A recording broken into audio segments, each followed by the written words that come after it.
आपके समक्ष एक पंक्ति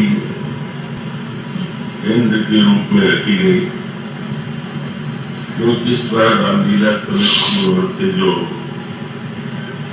निमंत्रण पत्र वितरित किया गया था, उसमें प्रसंग का चुनाव करके ये लिखा गया था कि मानस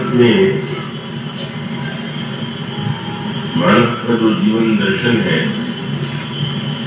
व्यवहार और परमार्थ, इन दोनों का सामंजस्य जीवन में कैसे हो,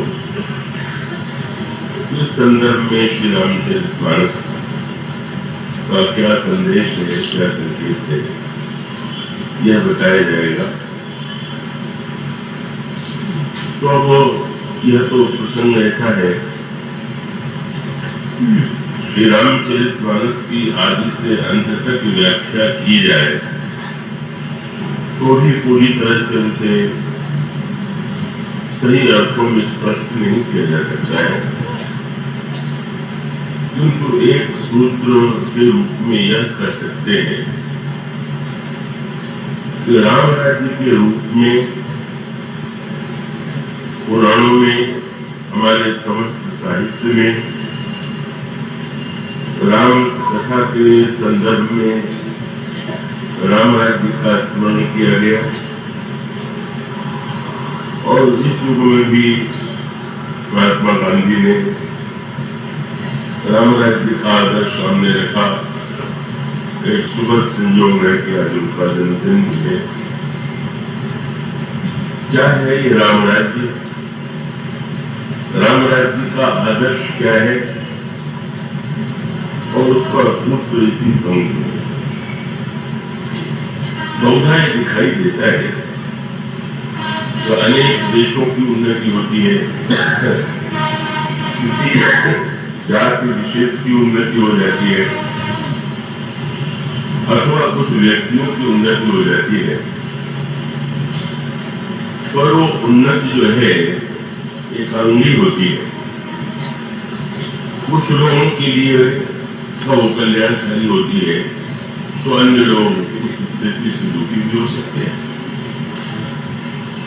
पर अगर मानव जीवन के समग्र आदर्श या मानव जीवन की परिपूर्णता क्या है,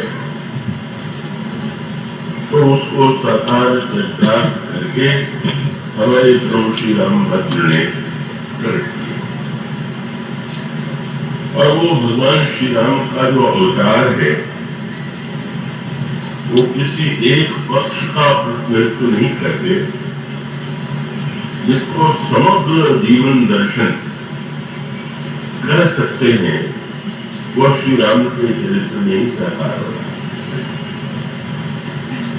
और इस पंक्ति में गुरु वशिष्ठ ने इसी की ओर संकेत किया। कौनों ने कहा कि जो व्यक्ति है, जैसे उनके रूप रंग अलग अलग है, स्वभाव अलग अलग है, इसी प्रकार से दिखाई देता है कि अधिकांश लोग असंतुलित हो जाते हैं, एक दिशा में एक ओर वे झुक जाते हैं। कुछ लोग ऐसा मानते हैं कि नीति ही समाज के लिए सबसे महत्व की वस्तु है, नीति के माध्यम से ही समाज का निर्माण हो सकता है, नीति के माध्यम से ही समाज में शांति और सुव्यवस्था स्थापित की जा सकती है।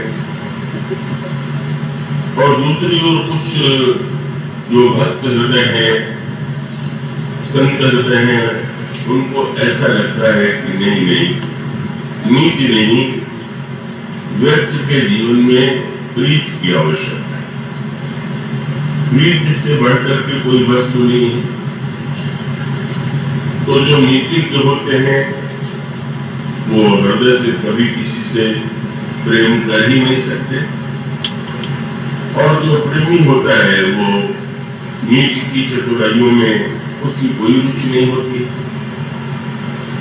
और इसी प्रकार से स्वार्थ और परमार्थ भी परस्पर विरोधी है। माना जाता है कि जो स्वार्थी होता है वह परमार्थ तत्व को नहीं पा सकता, और जो परमार्थ तत्व की दिशा में अग्रसर होता है उसे तो स्वार्थ का त्याग करना ही होगा। आपने कबीरदास जी को प्रसिद्ध दोहा सुना होगा। कबीरदास जी को एक लक्ष्य की ओर बढ़ते देख करके कुछ लोग उत्साहित हुए, हम भी आपके साथ चलेंगे।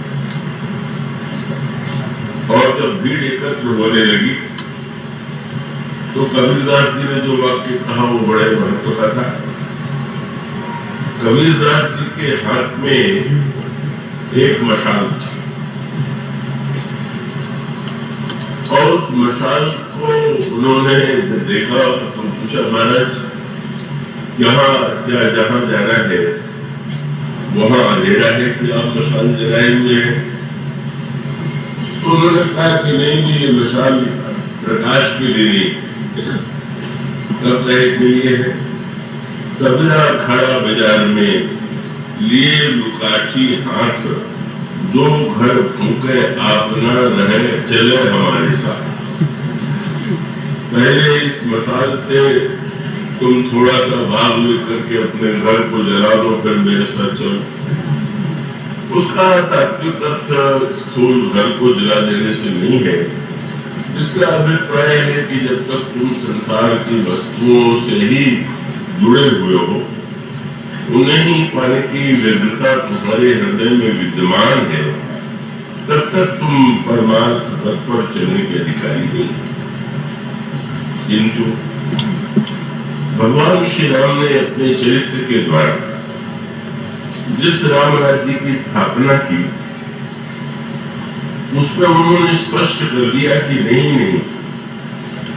नीति और प्रीति दोनों एक दूसरे के विरोधी नहीं है, अपितु पूरक। और इसी प्रकार से परमार्थ और स्वार्थ भी परस्पर एक दूसरे के पूरक हैं, विरोधी हैं। और इसी को उन्होंने अपने चरित्र की घटनाओं के द्वारा हम सबके लिए सुलभ बना दिया।